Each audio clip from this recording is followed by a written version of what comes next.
भारत माता की। कर्मचारियों का कार्यक्रम है। आज गणतंत्र दिवस है। दोनों हाथ ऊपर उठाइए, मुट्ठी भींचिए और जोर से बोलिए, भारत माता की, भारत माता की, वंदे वंदे। आज के शासन सचिवालय परिसर में गणतंत्र दिवस के इस कार्यक्रम में मंच पर विराजमान राजस्थान सरकार के मुख्य सचिव श्री बी श्रीनिवास जी और राजस्थान सचिवालय कर्मचारी संघ के अध्यक्ष, जिनको अभी आपने सुना, श्री कजोड़मल मीणा जी, और मेरे सामने कर्मचारी संघ के पूर्व अध्यक्ष, कर्मचारी संघ के पदाधिकारी, पूर्व पदाधिकारी, कर्मचारीगण, उपस्थित सभी भाई बहनों, मीडिया के बंधुओं, आज हमारा पूरा देश हर्ष और उल्लास के साथ 77वां गणतंत्र दिवस मना रहा है। आप सभी को हमारे इस राष्ट्रीय पर्व की हार्दिक शुभकामनाएं और बधाई देता हूं। मित्रों, मैं मातृभूमि की स्वतंत्रता के लिए अपने प्राणों का बलिदान देने वाले असंख्य स्वतंत्रता सेनानियों को नमन करता हूं और ऐसे उन सभी महान विभूतियों को श्रद्धा सुमन भी अर्पित करता हूं। आजादी हमें आसानी से नहीं मिली, इसके पीछे लाखों स्वतंत्रता सेनानियों का त्याग और बलिदान है। और आप सभी जानते हैं कि उन्होंने देश की आजादी के लिए अपना सब कुछ न्यौछावर कर दिया। आज हम देखते हैं कि हमारा संविधान 1950 को लागू हुआ और भारत एक लोकतांत्रिक गणराज्य बना। और हमें इस बात की भी खुशी है कि हमारा ये संविधान दुनिया का सबसे बड़ा लिखित संविधान है।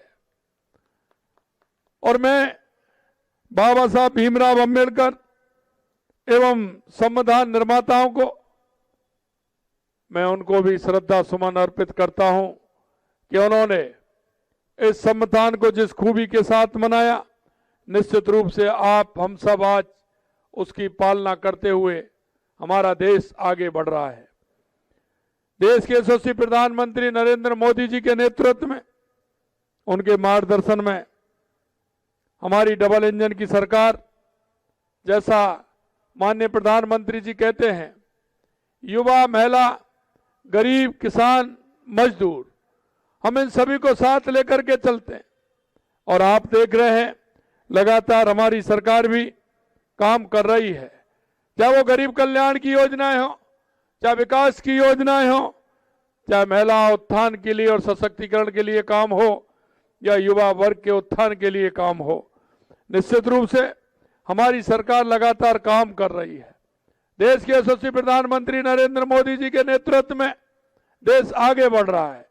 राजस्थान, चाहे बिजली हो, पानी हो, शिक्षा हो, चिकित्सा हो, हर क्षेत्र में हमारी सरकार काम कर रही है।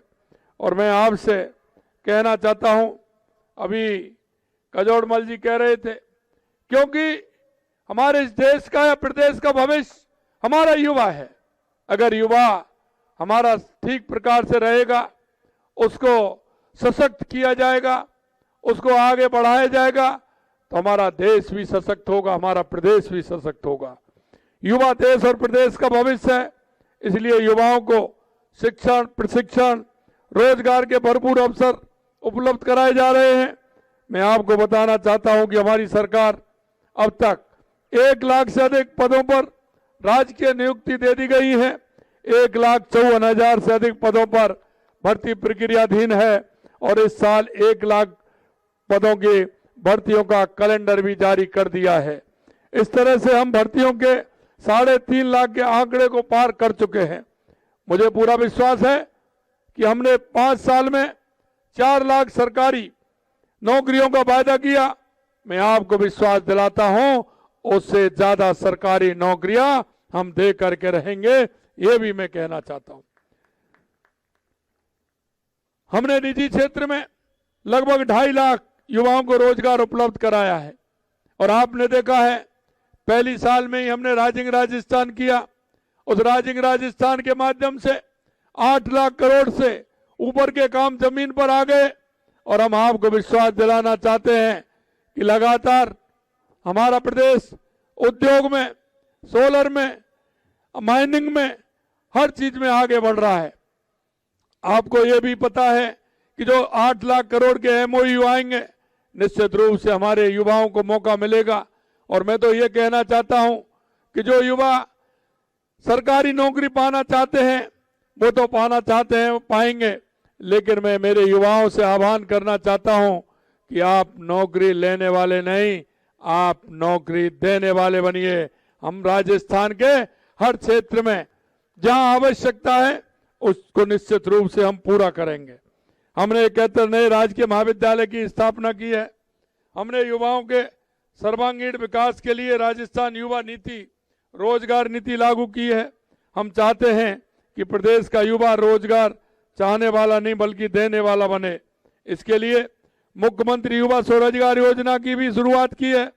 राज्य के 18 से 45 वर्ष की आयु के युवाओं को ब्याज मुक्त ऋण प्रदान करने की उद्यमता की ओर प्रेरित करना है। इस योजना का मुख्य लक्ष्य है 3,37,000 से अधिक युवाओं को कौशल प्रशिक्षण दिया गया है। करीब 2 लाख युवाओं को इंटर्नशिप कार्रवाई की गई है। 65 आई स्टार्टअप लॉन्च पैड नेस्ट स्थापित किए गए हैं। 658 स्टार्टअप को करीब 22 करोड़ की सहायता प्रदान की गई है। मैं आपको यही कहना चाहता हूं कि हमारा प्रदेश, चाहे वो हमारा किसान हो, चाहे हमारी महिला हो, हमारा गरीब हो, हमारा युवा हो, हम सबको लेकर के साथ चलते हैं, क्योंकि हमारे ये चारों अगर सशक्त होंगे तो निश्चित रूप से हमारा प्रदेश सशक्त होगा और देश के यशस्वी प्रधानमंत्री नरेंद्र मोदी जी के नेतृत्व में जो विकसित भारत की हमारी कल्पना है, निश्चित रूप से उसको साकार कर पाएंगे। भाइयों बहनों, मैं आप सभी साथियों से कहना चाहता हूं कि सचिवालय कर्मचारी कल्याण के लिए हमारी सरकार पूरी तरह से प्रतिबद्ध है। मेरे भाई और बहनों, क्योंकि आज गणतंत्र दिवस है, हम ये भी चाहते हैं कि हमारा हर व्यक्ति हमारे इस राष्ट्र के विकास में अपना योगदान दे। योगदान किस प्रकार से कि जो जिम्मेदारी हमको मिली है उस जिम्मेदारी को हम किस तरह से पूरा कर सकते हैं। हम देखते हैं कि हमारा चाहे अधिकारी हो, चाहे कर्मचारी हो, चाहे हमारा किसान हो, हमारा नौजवान हो, हमारा दुकानदार हो, हमारा उद्योगपति हो, कोई भी व्यक्ति हो, हर व्यक्ति का इस राष्ट्र के विकास में योगदान होता है। जब हम हमारी जिम्मेदारी को समझते हैं और जिम्मेदारी को समझते हुए हम उस काम को आगे बढ़ाते हैं तो मित्रों, कड़ी से कड़ी जुड़ती है। और वो कड़ी से कड़ी इसलिए जुड़ती है कि अगर हम काम करेंगे तो निश्चित रूप से वो काम जमीन पर उतरेगा, क्योंकि उस व्यक्ति को जो आवश्यकता है वो आपके पास आता है। और मैं आपसे यही कहना चाहता हूं, चाहे हमारे अधिकारी हो, हमारे कर्मचारी हो, चाहे प्राइवेट क्षेत्र में काम करने वाले हों, हम हमारे मन से काम करेंगे, लगन के साथ काम करेंगे तो निश्चित रूप से हमारा काम के माध्यम से आम जनता को उसका लाभ होगा, हर व्यक्ति को उसका फायदा मिलेगा और वो व्यक्ति सशक्त होगा। अगर वो सशक्त होगा तो निश्चित रूप से हमारा प्रदेश सशक्त होगा, हमारा देश सशक्त होगा। आप सचिवालय में काम करते हैं और सचिवालय के कर्मचारी हैं जहां से सरकार की नीतियां, योजनाओं की शुरुआत होती है।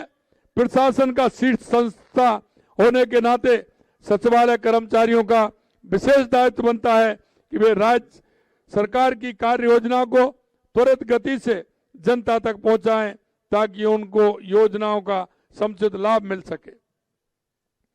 मैंने पिछली बार भी कहा था, क्योंकि प्रदेश की जनता की आशा और उम्मीद इस सचिवालय से बहुत होती है, क्योंकि वो लोग सचिवालय की तरफ भी देखते हैं, जो काम होते हैं वो इस सचिवालय से होते हैं। उनके लिए सचिवालय एक मंदिर है, आस्था का प्रतीक है कि हमारी जो काम है वो यहां से होता है और आप उस मंदिर में विराजमान हैं।